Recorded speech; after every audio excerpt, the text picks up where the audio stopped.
Thank you for waiting on me. I appreciate that. I apologize. I just got in from out of town from another job. So thank you. Today we're going over the alleged causes of the Civil War. Okay. And so, yeah, feel free to unmute yourself at any time to ask me any questions that you may have. All right. And I will make sure that you get your extra credit for this and do my best of giving the gist of what I intended to convey. So number one is it's pretty clear cut, right? Is you deal with the alleged inevitability of the Civil War.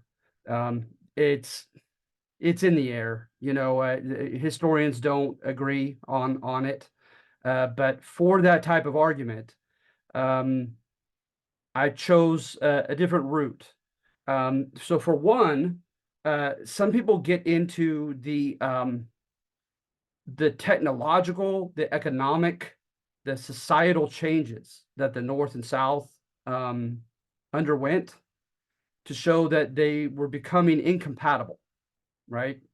So that they were, and if in addition to being incompatible, that the South is going to become economically dependent upon the North. All right.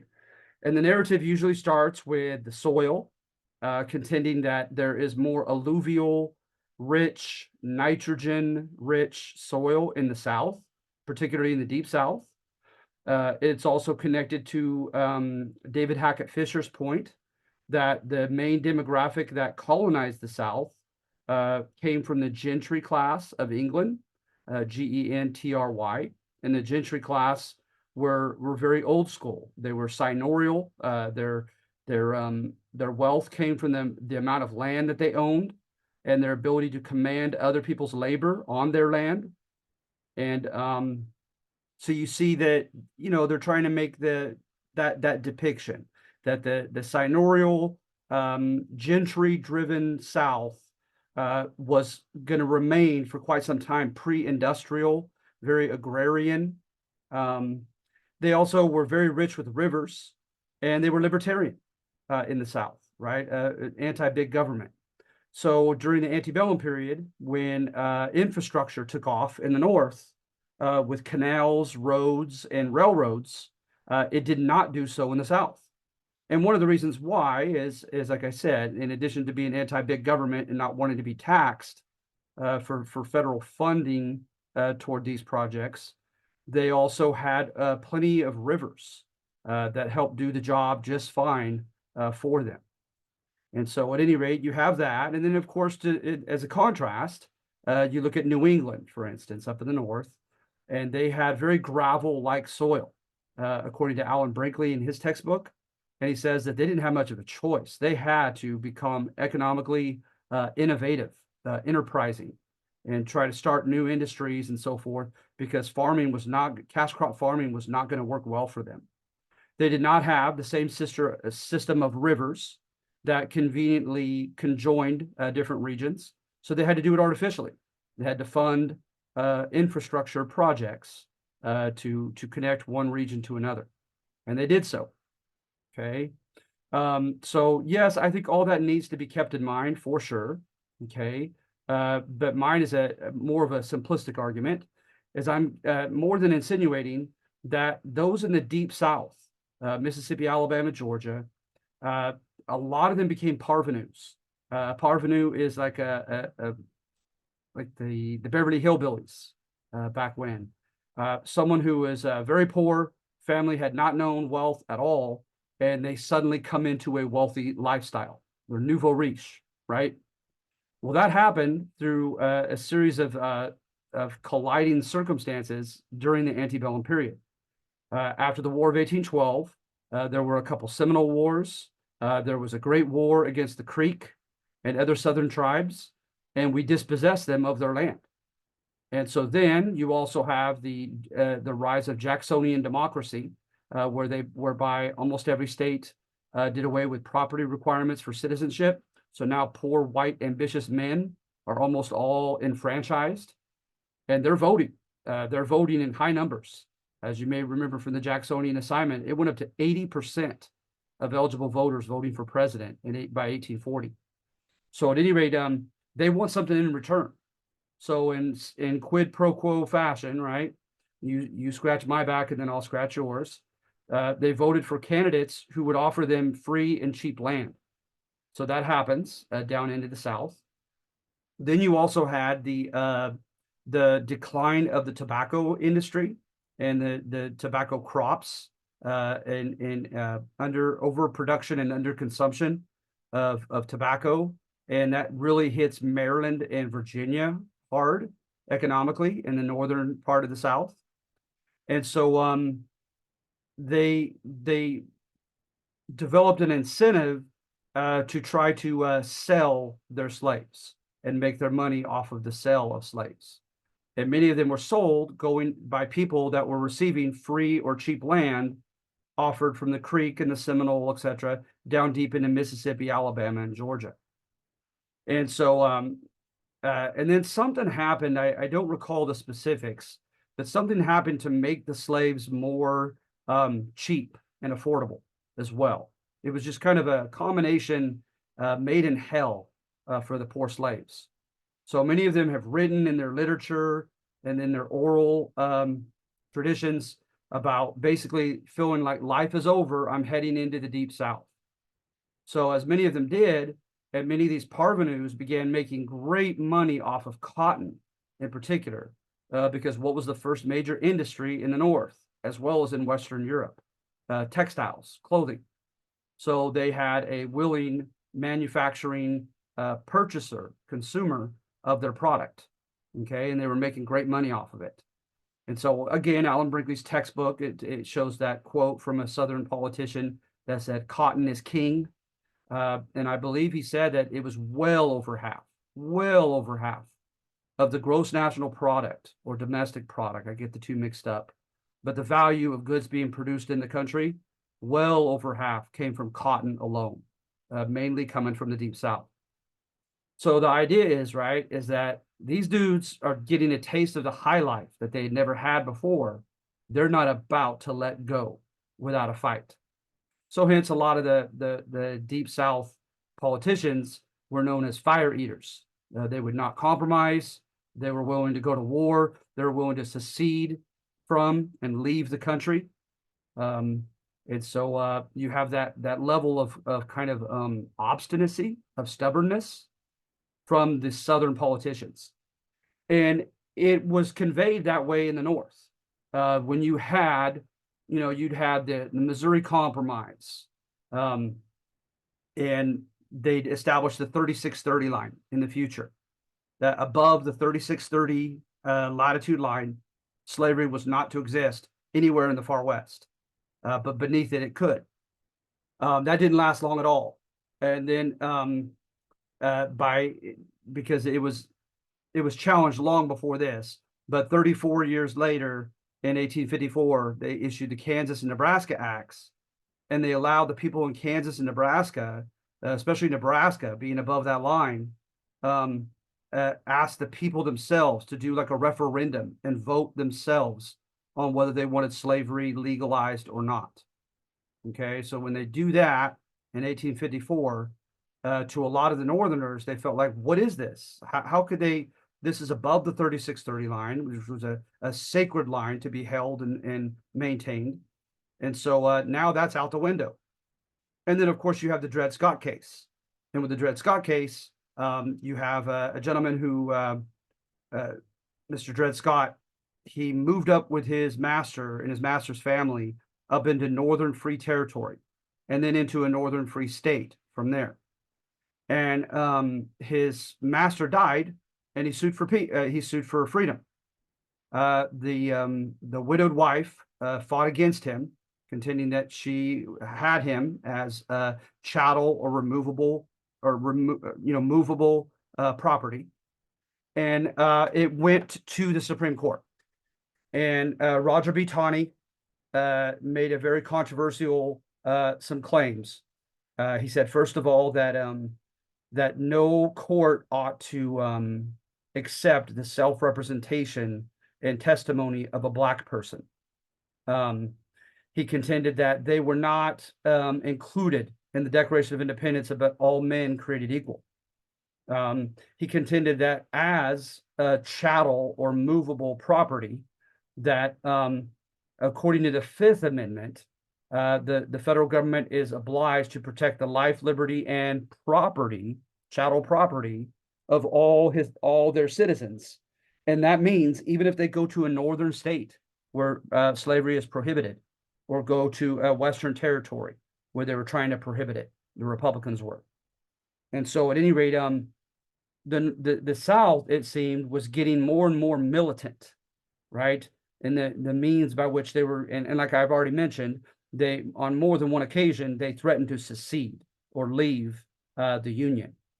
They also were very, very anti-federal government and pro-states' rights, as you see in the tariff issue of 1824, or was it 1828? I'm sorry, I can't recall. But the tariff issue, they contended was, South Carolina contended that it was unconstitutional because it favored northern manufacturers and it hurt southern farmers. And so they refused to abide by it. And they said that, you know, as a state in a federal republic where states in the unitary central government share power, that the states have the right to shut down as unconstitutional any laws made by Congress that they deem are unconstitutional. And so, you know, the libertarian Democrat, Andrew Jackson, threatened to invade South Carolina and really put his foot down against this movement of John C. Calhoun's. And so for all these reasons, right, you get this image, and I'm trying to convey this image of a very obstinate, very stubborn, aggressive lot of Southern politicians who were just not willing to let go of their property, who were not willing to let go of slavery, even extending to the West. They weren't even okay with that. They were adamant against that, as we know from the Civil War. Because when the Civil War, right, when Lincoln was elected, he promised them in his first inaugural speech, I will not touch slavery where it already exists in the southern states. I just won't let it spread, he said, anywhere to the West. And they still, 11 southern states, still left the Union to form the Confederacy.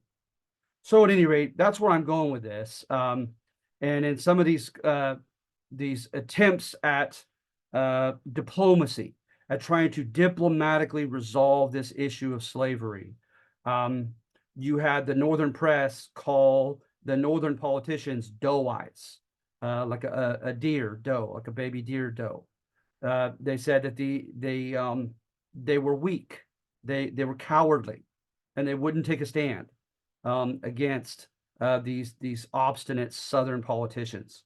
And then, of course, you also get that image conveyed with the three presidents before Lincoln. I think without exception, they were Northerners, but they capitulated time and time again into the demands of the South, of the Southern faction of planters. So at any rate, on that one, I'm trying to make it, I'm kind of making this into a rhetorical question. Could the Civil War have been averted? I'm suggesting no, and I'm blaming the Southerners for it. Okay, so that's very argumentative. So by all means, take a look at it and see what you think, how convincing it may or may not be. Right. Then we have, let's see here. Abraham Lincoln, his alleged evolution into an American saint. All right.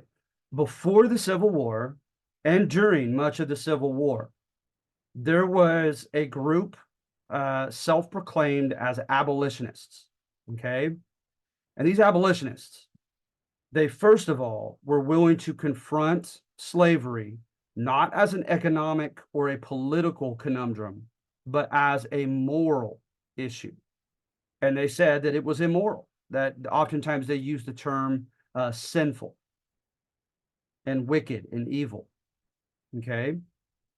Then secondly, they did not come up with a plan that satisfied others outside their groups for constitutionally dealing with slavery. Because remember, we have a federal republic of shared powers between the states and the federal government. And when you go through the first three articles of the Constitution, the Congress, then the president and his cabinet, and then the Supreme Court, you find nothing that states that they could free the slaves. You won't find it there.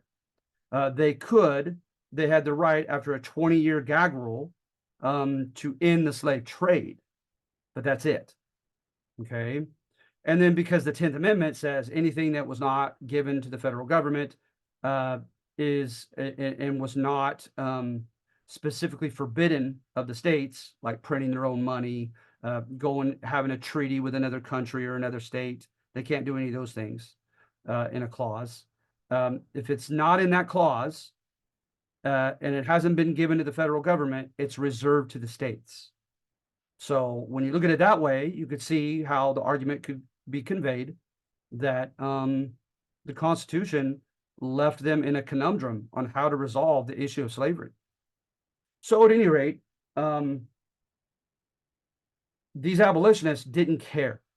And they said, just make a new amendment, just make new legislation from Congress. Who cares what the states say? And force emancipation on them. Okay, so they were not willing to accommodate the Constitution. They were not willing to compromise. Okay, and they were seen as radicals by their peers in the North as well as in the South. So when they looked at someone like Lincoln, they saw him at the very best as a moderate, moderate, occasional ally to their cause, but half-heartedly. Okay. So what happens? What seems to change or not change for that matter, right? Well, as you can imagine, as I put Into an American Saint, this is court history. Okay. This is court history. I'm trying to praise him. Okay. And that's very argumentative. Okay.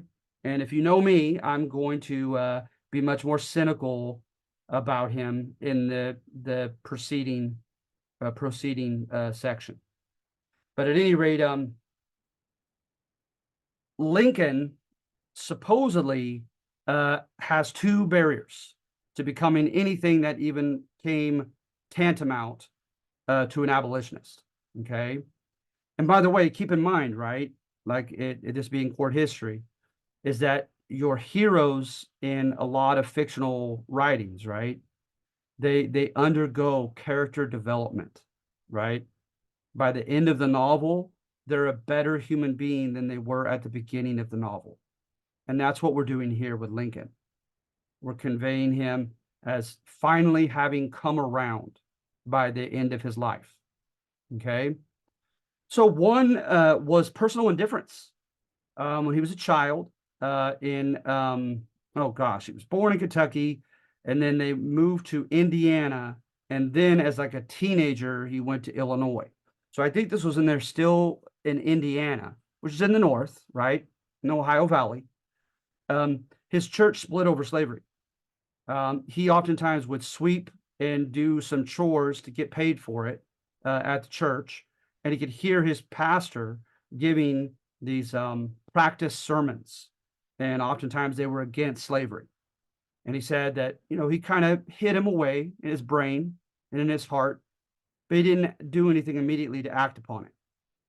So when they had that split, his mom and dad were on the right side of the issue. They sided with the anti-slavery faction. But according to his testimony, he said he didn't care. He was indifferent. He just didn't care. Okay. Well, that changes in 1838, allegedly, and in 1841, 3 years later. Those 2 years, he was paid as a long boatsman to take farming merchandise in the north and drive it down the Mississippi and sell it down in New Orleans. Okay. And as he did travel down the Mississippi into the Deep South, he witnessed slaves and slavery for the first time. And now, granted, this is happening in 1838 and in 1841. When he gives his famous quotes about how it made him feel, he gave those quotes like at the end of the 1850s. Okay. So, we're talking about almost like 20 years later. So it's very difficult to gauge his sincerity, obviously. But later on, when he was more willing to come out with his feelings, right? And also, let's face it, where it was becoming a little bit more in vogue and societally acceptable to oppose slavery. He said that those trips had the power of making him miserable, and that it affected his sleep, and that he just couldn't fathom human beings living in those conditions. So supposedly during those 2 trips, he develops a personal enmity towards slavery. Okay.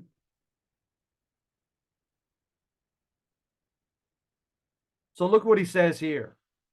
He said, however, his second obstacle, in a way, was even bigger to him because of his veneration for the Constitution and his veneration for Henry Clay as a politician who never quite made it to president from Kentucky.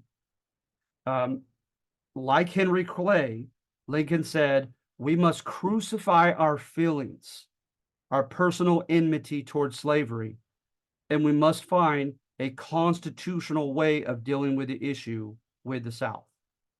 So a second impediment after and besides personal indifference, now that was overcome, and now he personally is against it, he now is constitutionally in a conundrum, in a dilemma, because he venerates the Constitution so much, and it doesn't give a clear out to the federal government. Let's see here. But look what he writes. Look at a couple of his quotes. If A can prove, however conclusively, that he may have right enslaved B, why may not B snatch the same argument, even prove equally, that he may enslave A? You say A is white and B is black. It is color then, the lighter having the right to enslave the darker? Take care. By this rule, you are to become the slave to the first man that you meet with fairer skin than your own. You do not mean color exactly. You mean the whites are intellectually the superior of the blacks, and therefore have the right to enslave them. Take care again. By this rule, you are to become the slave of the first man that you meet with an intellect superior to your own. So you see how he's able to take the rationales of the South and turn them on their head. Okay? He's coming around, supposedly.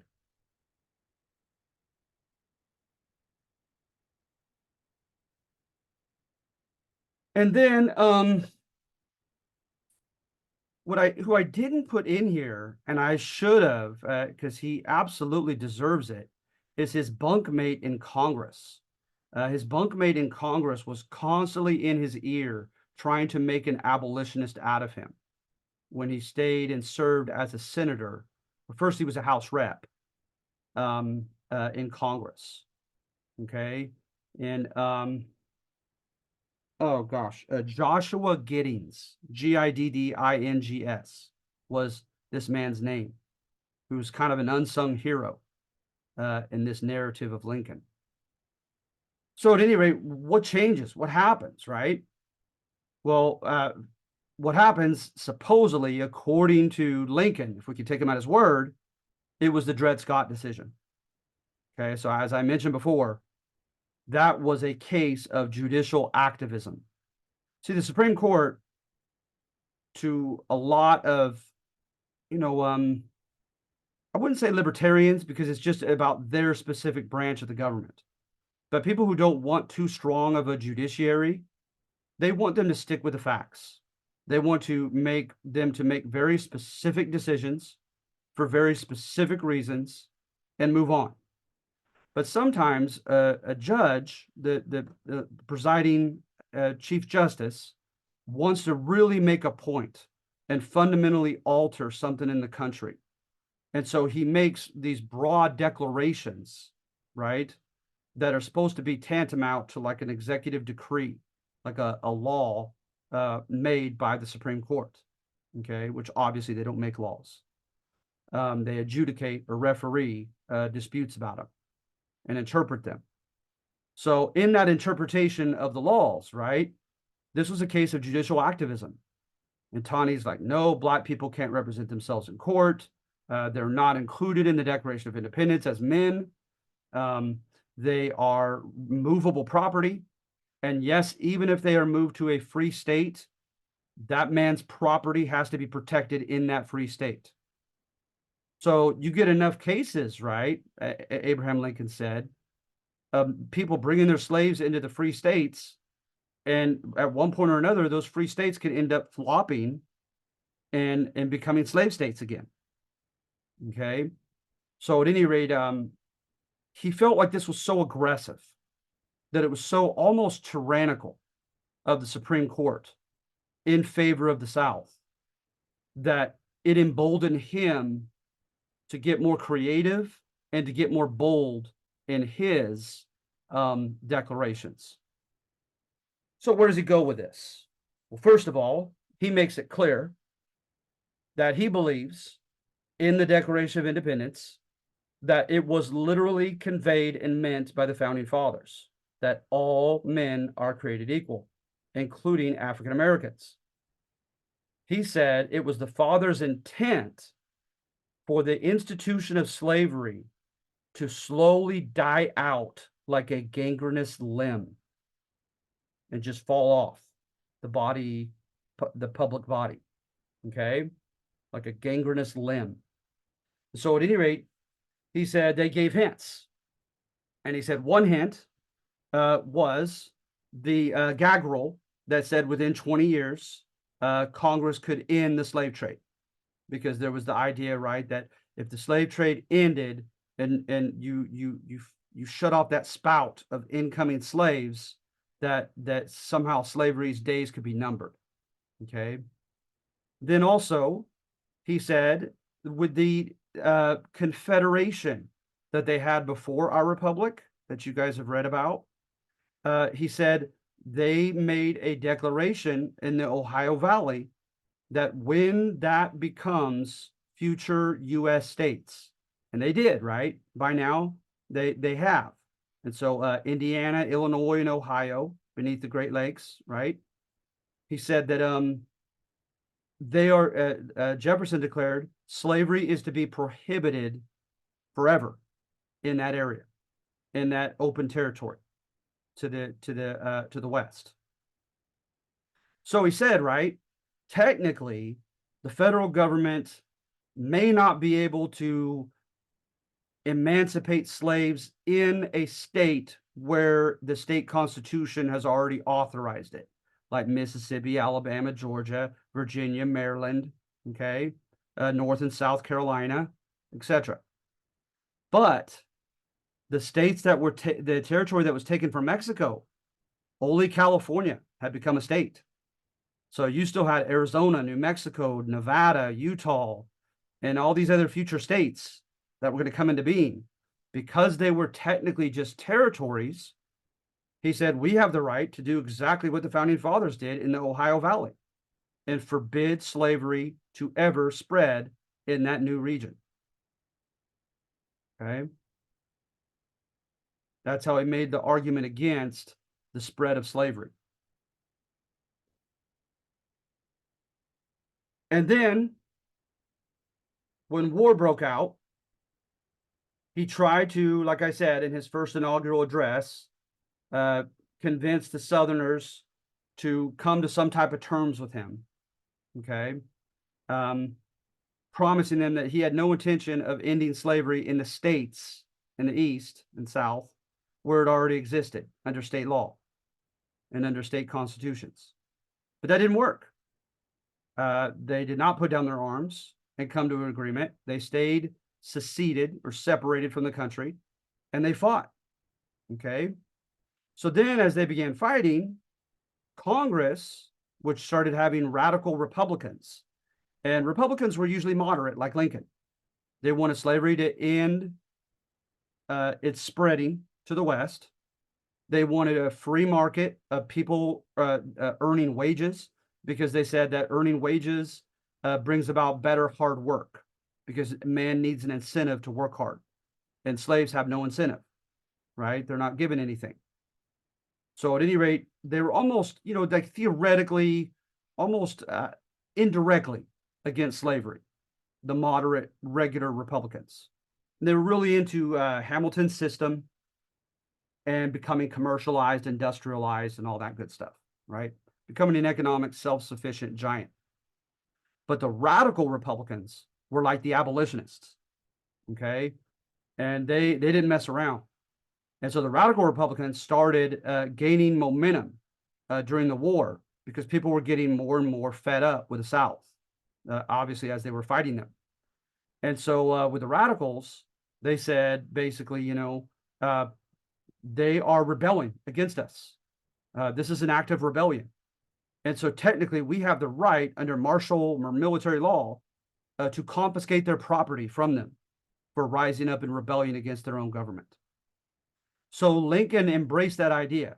They started it twice with Congress, known as the Confiscation Acts. They'd come in, they'd defeat the Southerners, and they would declare all the slaves in the area where they won to be freed, okay, and confiscated, their property taken. But the problem is some of them, they didn't go any further than that. It was more just like, vindictive toward the white Southerners, to take their property from them, to kind of divide and conquer. And they treated the ex-slaves like garbage. Some of these military leaders of the North. Okay, Benjamin Butler was one of them. And so at any rate, Lincoln went along these lines about calling them basically confiscated property. That gave him an in, right, to take slaves from the states, not just the territory. But it fell back for a while during the war, because the Southerners contended that if you confiscate our slaves and declare them confiscated property, we're not handing over any of our prisoners of war, of your soldiers. The South made that strong stand. And matter of fact, they said, we will execute your prisoners of war. And Lincoln did not want that. So he backed up from this idea, this notion of calling them traitors and confiscating their, quote, property. But as the time went on, and he became more and more convinced that he had to militarily win, that was the only way out. The South was too stubborn, set in its ways. The South was not going to come to terms with him. He had to just win.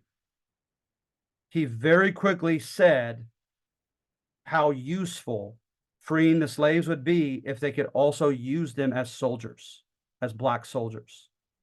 So now you're getting like, a different type of motive involved as well. But also he had let down the radical Republicans and the abolitionists, he felt, long enough, that he was no longer trying to win over the South. And so it would be silly of him, he thought, to alienate himself from the radicals and the abolitionists, because he needed their support. He was surrounded by enemies. So at any rate, he agrees that they should make an amendment that says that slavery is done in the states everywhere, made by federal Congress and as an amendment. And remember, it has to be passed by the states, by like 2/3 of the states. But the good thing is the South, the 11 states of the South, were not technically in Congress anymore during the war. So it just had to be passed by 2/3 of the northern states. Okay. It became known as the 13th Amendment, abolishing slavery. But look at here at this quote. He says,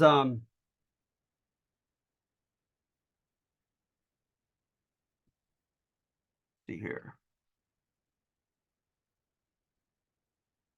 This is the most famous part toward the end, right here. Fondly do we hope, fervently do we pray, that this mighty scourge, this chastening, this spanking from God on the country, right? That God is punishing us, that this mighty scourge of war may speedily pass away.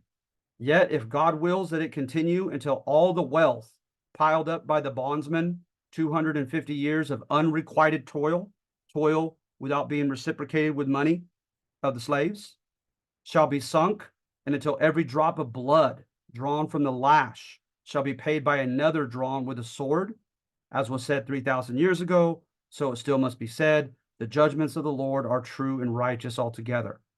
So in his second inaugural speech, he's sounding like a religious abolitionist now, saying that God is punishing the country with the Civil War for its sin of slavery. Okay.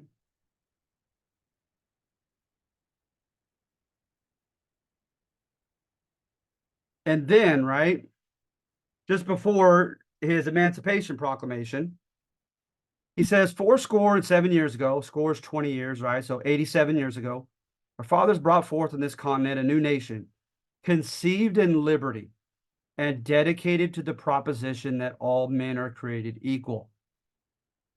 Then he says, we're finding and testing whether that nation or any nation so conceived and so dedicated can long endure. So notice in his Gettysburg Address, he's claiming that we have a special ideologically devised republic that was born on beliefs like the equality of all human beings and freedom. And he said, we're going to find out if that type of special nation, right, built upon the Enlightenment and so forth, if that type of special nation can endure. And then, of course, he ends by saying, it shall entail a new birth of freedom. And of course, he was talking about probably both his Emancipation Proclamation as well as the 13th Amendment. So remember, with his Emancipation Proclamation, all that just declared the slaves of rebels free. If you put down your arms, especially if you fought for the Union instead of the Confederacy, you could keep your slaves. And he made that deal with Kentucky. Okay. And William Seward, his perhaps most radical abolitionist that he chose to be in his cabinet as his Secretary of State, William Seward came to him furious when he heard about the deal with Kansas or with Kentucky and threatened to quit. And Lincoln grinned at him and said, Mr. Seward, he said, you have to be a good chess player. He said, you let your colors show from the get-go that you were a radical abolitionist. And he asked rhetorically, how did you fare in the election for president against me? And he did terribly. The radicals, when they tried to run for president, they did terribly. John C. Fremont, William Seward, they barely got any electoral points at all. They were seen as too radical, even in the North. They're seen as troublemakers. So he said, I must make it known to the people that I am moderate, that I am first and foremost concerned with keeping the country together before I'm concerned about the slaves. And he says, I first need to win, or I'm not in a position of power to do anything if I lose. And he says, I need Kentucky's help. He said, but trust me, the moment I cease to need Kentucky's help, I'm going to make them get rid of their slaves too. They just don't know it yet. So at any rate, he gave 3 famous letters to the legislature of Kentucky. And the third one is famous. He said, guys, this is your last chance. He says, I am very grateful for your contributions to the war effort. But as you could probably see, I am in decreased need of your help. We're doing well now. And he said, but because I want to honor you and reward you for your loyalty to the Union, I will engage in a gradual, compensated emancipation program that I'm not going to offer anybody else. So with that, right, you have like a certain age down that up to or beyond a certain age, they have to continue for the rest of their life as slaves into their masters, for their master. Then the other group, each one is purchased by the federal government at market price. So they get compensated for their investment in the slave. Kentucky refused. So he ended up freeing their slaves like everybody else.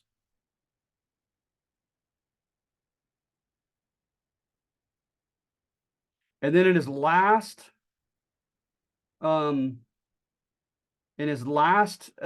speech, he hears that Louisiana has been won by the Northern Federal Army and that they have devised a state convention, have had elections and elected people to a state convention, and they were writing out a new Louisiana Constitution, and then they had to send it to Congress to have it approved, and Congress approve re-annexing them again as a state. When he went before this crowd in Maryland, he said basically how proud he was of his soldiers. And he said basically Louisiana being at the forefront of all this, Tennessee also. Tennessee and Louisiana were the first major states that were taken over and won by the North. And Tennessee did not go radical at all. Tennessee didn't even debate giving some rights to Black people. But in Louisiana, right, evidently there was talk. And he said in his speech, his final speech, he says, I want to encourage them to continue with that courage and allow citizenship to at least some of her Negroes. Okay. So then John Wilkes Booth claims citizenship for inwards. That man just gave his last speech. And of course, within 24 hours, he shot Lincoln in Ford's Theater behind the earlobe up in his booth. So you could almost say that he ended a lot less moderate, a lot more bold, and almost died a martyr-like death when all was said and done. That he had grown, he had improved, this Abraham Lincoln. I love this quote right here. Our progress in degeneracy appears to me to be pretty rapid. As a nation, we began by declaring that all men are created equal. We now practically read of all men are created equal except Negroes. He continued. When it comes to this, he wrote, I shall prefer immigration to some country where they make no pretense of loving liberty. To Russia, for instance, where despotism or tyranny can be taken pure without the base alloy of hypocrisy. That's a great quote. All right, so then moving on. This, once again, is court history, 2 and 3, okay? And this is the broader picture, because we've already just said, right, in the court narrative, Lincoln was slow to come around, okay? So he clearly didn't get this ball rolling if he was slow to come around. But who did? These abolitionists and these reformers of the antebellum period, okay? Before bellum war, so like 1830s, 40s, and 50s, the 3 decades before the Civil War, okay?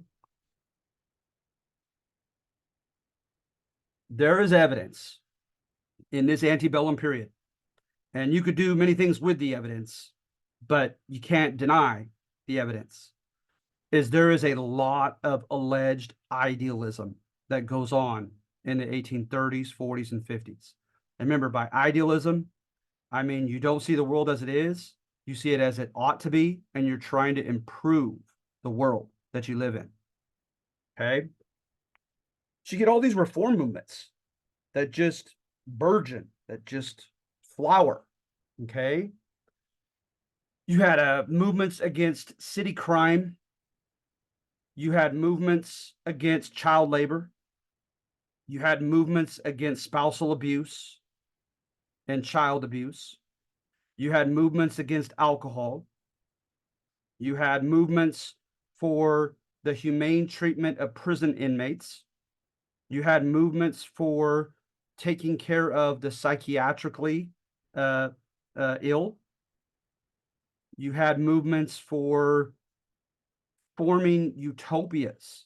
Remember, utopia means no place because it's too good to be true.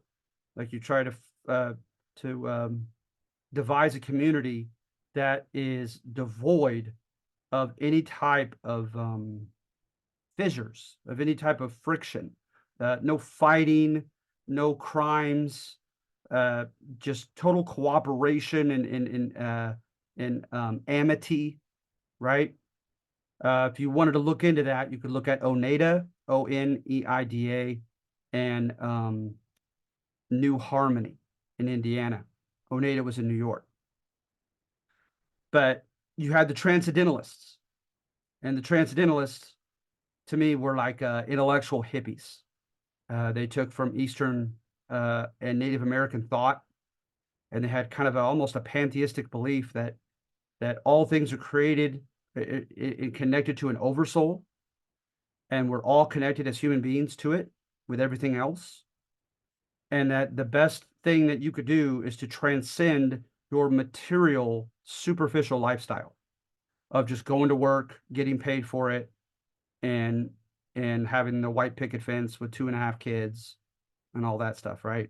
I think of John Lennon, that song, I'm just sitting here watching the wheels go round and round with, just Americans and capitalism, that there's got to be more to life than that.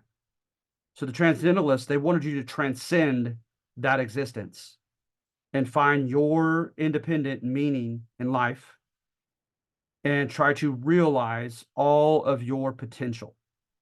Okay. And they wanted all human beings to free to do that. Okay. They also were very adamant that you are not to defer to tradition. That traditions, some traditions, they said, have survived wisely because they were just good ideas. But many traditions, they said, are unhealthy or no longer applicable, etc. And so they said, don't be hampered by tradition, and don't be hampered by authority, what authority tells you to do, because oftentimes the authority is in the wrong. And when they are in the wrong, they taught nonviolent civil disobedience. Okay, that you defy those wrong, morally wrong, civic or man-made laws, they are in violation themselves of higher moral laws, universal laws. Okay, so when you see that, right, it makes sense, right, that this helped give birth to the abolitionists. Don't worry about tradition. Don't worry about authority. All human beings should transcend their material existence, right, and to be able to realize their potential and so forth. It just makes perfect sense that along with this generation came abolitionists. Okay, and the abolitionists, they not only had a community of people that were also trying to fight lots of different perceived ills and things that were allegedly wrong with society, like they were, but also, like I said, this whole generation, like they were taught to rethink everything, question everything. That's called epistemology, how you know what you know, and you're already getting the beginnings of empiricism at this time, of engage in the scientific method, see for yourself about the truth of things, etc. So at any rate, they had an influence disproportionate to their small numbers, the abolitionists, through the lyceums, Lyceum. A lyceum was an intellectual fair. And you would go to these intellectual fairs and you'd pay a small fee. And think about all the people that still didn't get to go to college. This was the best, alternative to college. You see it here in red, these lyceums. So you pay a small fee and you get to listen to one alleged expert after another in a myriad of different disparate fields teach you about certain subjects. Well, the abolitionists jumped all over these lyceums and they used it as opportunities to give public speeches against slavery. All right. Then you also had the beginnings of the steam-powered or cylindrical rotary press, and it brought about the machine-devised way of making newspapers so quickly, so cheaply, that this is the beginning of calling it the penny press, that they could just sell a newspaper for a penny.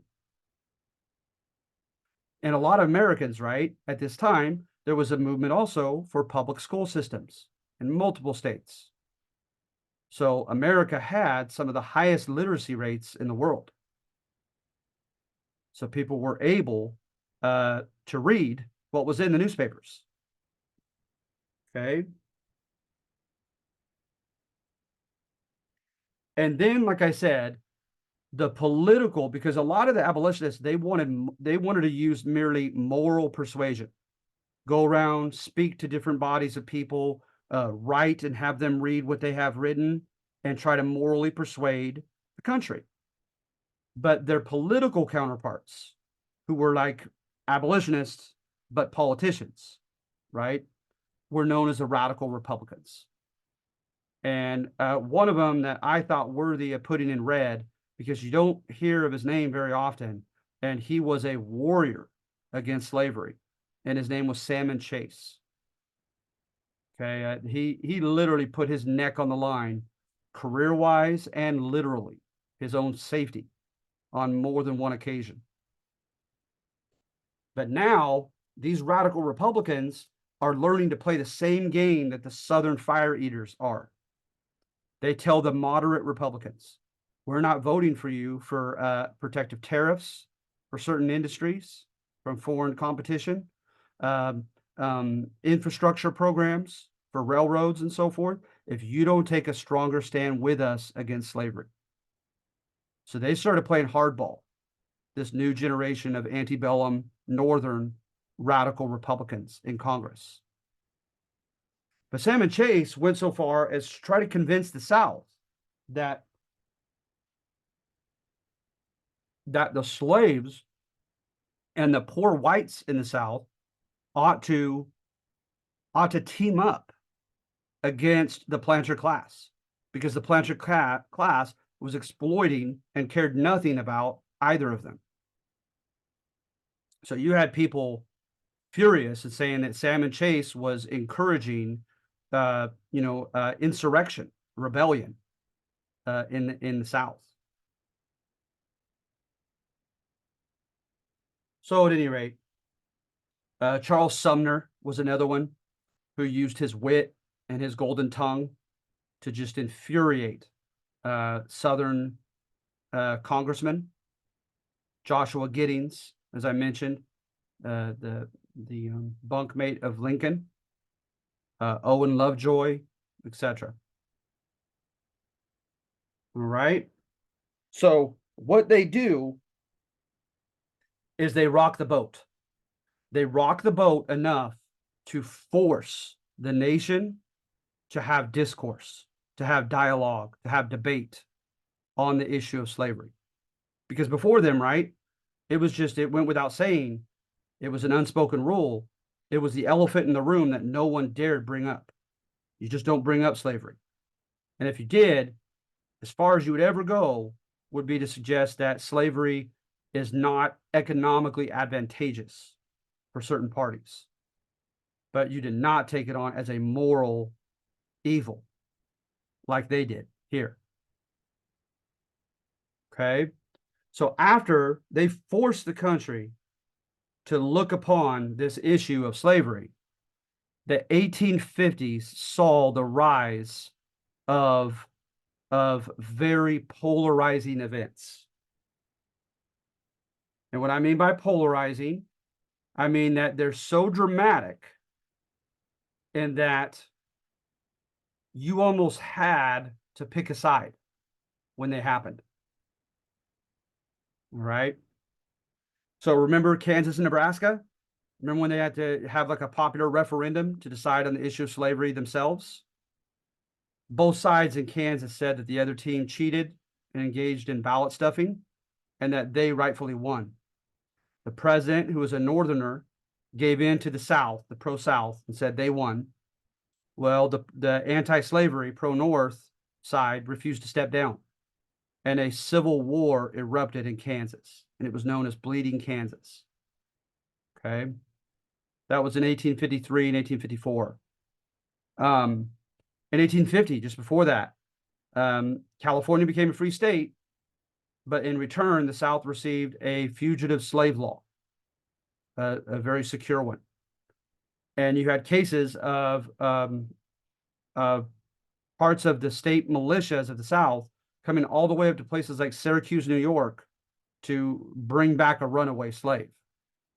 And in Syracuse, that alleged runaway slave was surrounded by fellow Black Northerners who were free and had grown to become attached to him. So they made like this wall around him, this protective wall, and lots of violence ensued. And 2, 3, 4 northern states issued liberty laws saying they were going to defy this federal treaty and they were not going to allow runaways to be taken out of their states. So it was very polarizing. Okay. And I already mentioned Dred Scott and how that drew fear and anger in the North, right? And then John Brown. John Brown said that God was leading him to lead a slave rebellion in Virginia. So he took over a fort and tried to disseminate the guns to the local slaves. And instead, his 2 sons were killed. He was wounded, and he went to court, and it was a highly publicized trial before they hanged him. Okay. And then, of course, you have Uncle Tom's Cabin, Harriet Beecher Stowe. And Uncle Tom is like a Jesus Christ in that book, basically. He turns the other cheek. He's strong, but he's very meek and gentle with that strength. He tries to tell the other slaves not to rebel and to stay quiet and docile. And when they don't, he takes the blame for what they did, an act of rebellion, and gets beaten to death for it, for their sin. And he pardons or forgives his overseer as his overseer is killing him. Abraham Lincoln met her, clasped her hands with both his, and said, "So you're the little lady who started this war." That's how much he thought of her book.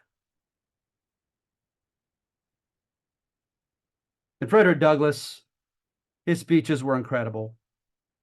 He could stand before a group, and he was so articulate and just so manly and straightforward.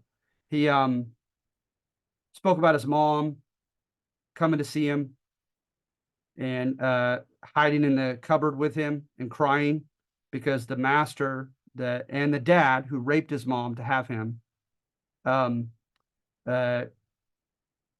had sold him away from her just to spite her.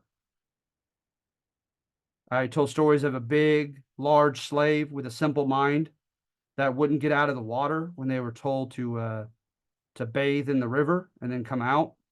And he said that he had the mind of a child, this big slave. And he was trying to convince the overseer of that he was not, that this big man was not trying to be defiant at all. He had nothing to worry about. He's just different psychologically. And the overseer shot him through the head and his brain matter got all over Frederick Douglass. He had just some incredibly moving stories that he could share for sure. All right, and had a lot of people in tears. So then, after all these polarizing events, finally you have the evolution of Lincoln, who tips the final balance, right? Because when he ran for office in 1860, it was brought to the country's attention when he had run for senator against a guy named Stephen Douglas, a little white guy. Stephen Douglas, it was his idea to have the states in the West decide for themselves about slavery. And Lincoln said no. He said it's immoral, and Congress has the right to say no to any of these Western territories before their states. And it's immoral, it's wrong, they should not even have a chance to vote for it. And so Stephen Douglas ran with that and said, wow, you are not for democracy? So you're telling me that if everybody in Kansas voted for slavery, that you by yourself unilaterally would say no to them? And Lincoln said, yes, I would. I'd say no. So he became to be known as the tyrant in the South, because on his own, he said he would not allow slavery to spread anywhere else new in the West. So he runs, and he has that reputation in the South, and 11 states secede. And there you have the Civil War. So it all is romantic, right? Because we got it so wrongly with slavery, with the founding fathers. And now this generation tried to address it and make good and try to almost, what's the word? Redeem that stain. Okay. Then this one is revisionist history. And it says, nope, this was not a crusade. This was not a redemption. That slavery finally ended only when it was convenient for the leaders of the North. So first of all, racism in the North. Okay. The abolitionists and many of the other reformers supposedly only constituted about 2.5% of the population. 2.5%. That's it. And many of them who lost their lives, and when laws were made that they had to basically shut up, that their First Amendment rights were abridged, were cut short because they were stirring up trouble with their words. Those were all happening in northern states. So of 19 northern states, only five out of 19 offered some citizenship rights to some black men. That's it. That's pretty weak as far as the North having this, cultural enlightenment before the war. And then there were like 3 or 4 referendums during the war if they should enfranchise or give citizenship to black men. And of the 4, I can't remember which one it was, only one state passed it. Only 1 out of the 4, even during the war. And the draft riots, New York mobs attacked black orphanages and chanted, "We're not going to die for the N-words," as they were being drafted. Yikes, right? Also, when you look at the Wilmot Proviso, okay, W-I-L-M-O-T, and then Proviso, P-R-O-V-I-S-O. David Wilmot made a suggestion in Congress during the Mexican-American War that they prohibit slavery in all the new territories that they were about to take from Mexico. Well, it started fights, right? But guess what? You don't hear a lot of debate about the morality or the immorality of slavery. Not even that much about the constitutional backing for slavery or not. Although you certainly heard that in some of the debates. But oftentimes it was much more cynical and much more selfish. So for instance, remember The faction thesis by Madison in the Federalist Papers. He contended that people who do the same thing for a living are going to vote as a factional bloc, period, because they have the same economic self-interest. Okay? He says there's no use in trying to fight it. People are going to vote for what's best for their own pocketbook and their own well-being or their own power. And if they're doing the same thing for a living, they're going to be a voting bloc, whether they even know or like each other or not. So some people think that the Northerners wanted free soil out in the West so that they could promise and win votes of common white Northerners heading west who they owed to for their votes simple jobs that paid salaries and gave an opportunity to advance up the ladder. Okay, and they wanted other industrial powers, other industrial, industrial.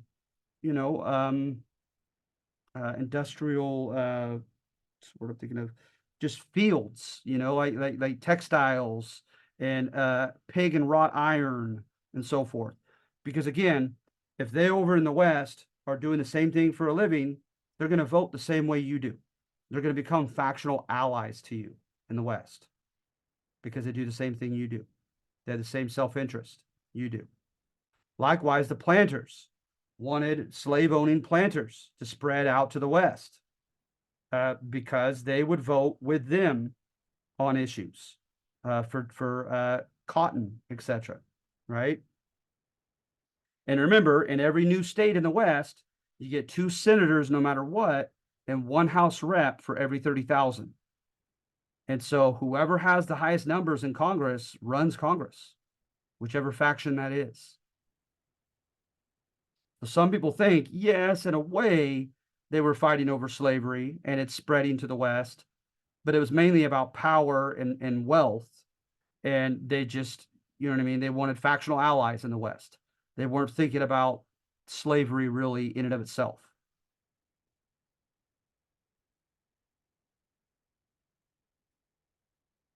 And then look at this. Lincoln stated, I will say then that I am not, nor ever have been, in favor of bringing about in any way the social and political equality of the white and black races. Yikes. So then you have people saying, okay, what do we do once we free them? Do we keep them in a political limbo? Remember Rome, the Netherlands, etc. They oftentimes had at least three levels of citizenship.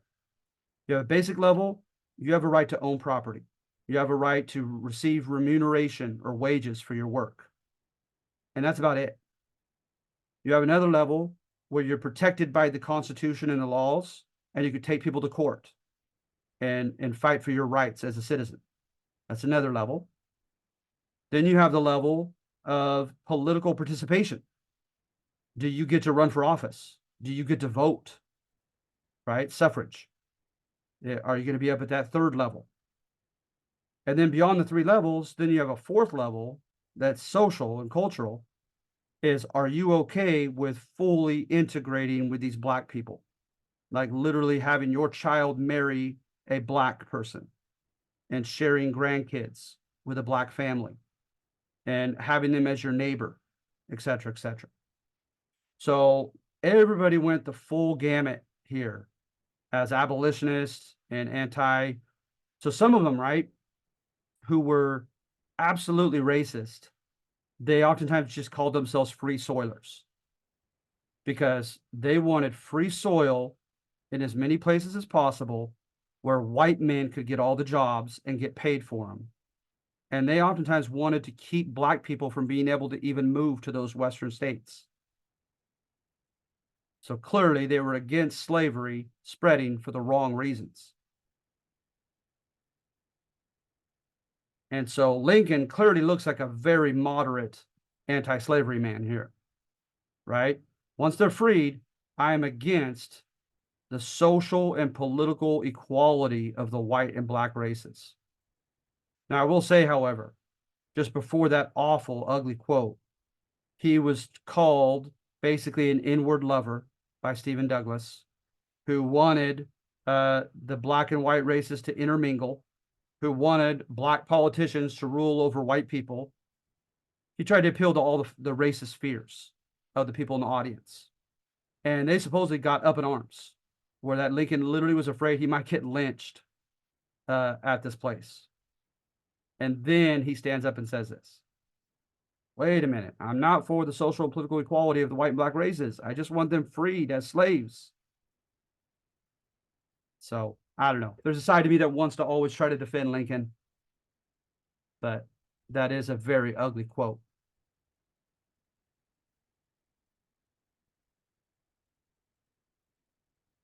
And then Congress at the beginning of the war, look at this. This war is not waged for any purpose of overthrowing or interfering with the rights of established institutions of those states, which is slavery, but to preserve the Union. When they did allow black soldiers, right? Senator George Julian told the Senate, he said, guys, I've tried to appeal to your hearts and it didn't work. So I'm going to appeal to your self-interest right now. He said, they are still sitting on the majority of African Americans down in the South. And the question is going to be, as we are at a stalemate with the South militarily, who was going to be the first to use the black men as soldiers? Are we going to sit around and wait for the South to do it? Or are we going to beat them to the punch? So it appealed to their self-interest and using black soldiers as helping turn the tide of the war, because it was very much like a tide. It was a stalemate for a long time. So there was self-interest involved in some of these senators voting to free and then arm the quote Negro.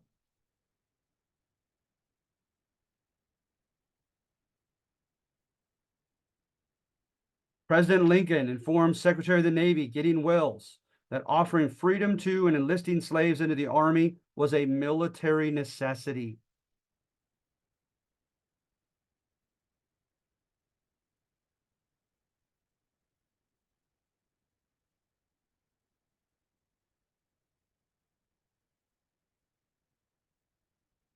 And in addition to that, England was on the verge of forming a partnership with the Confederacy.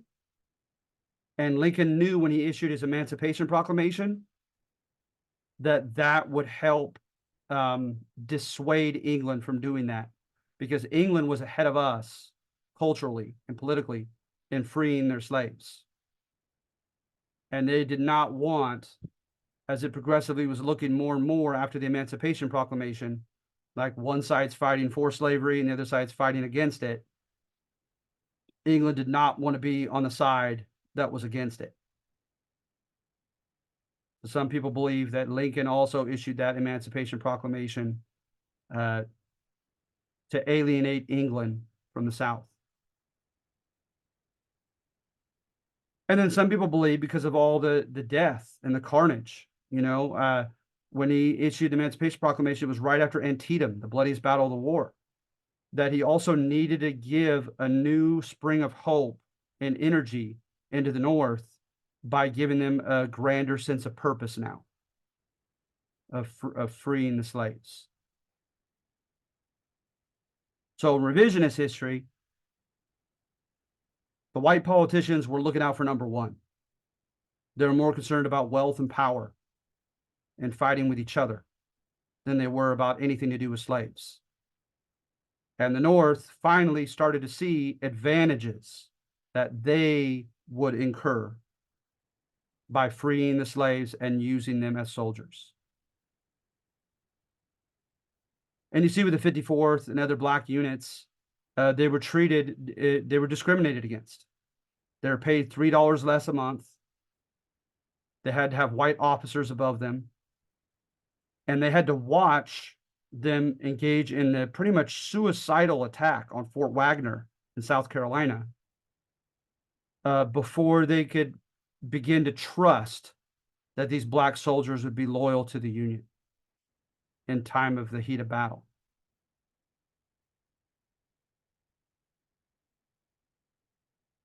All right. So at the very end there, this war was not a crusade. All right, you ladies still there? Yeah, I'm still here. Still here. All right. All right. I hope I helped you today. That's everything for today.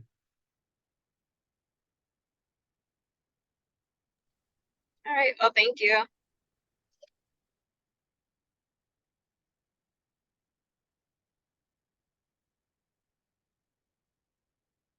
All right. Well, I'm gonna let you go if there isn't anything that you have to share. Um, good luck with everything and hang in there. We're almost done. All right. All right. Thank you. Have a nice day.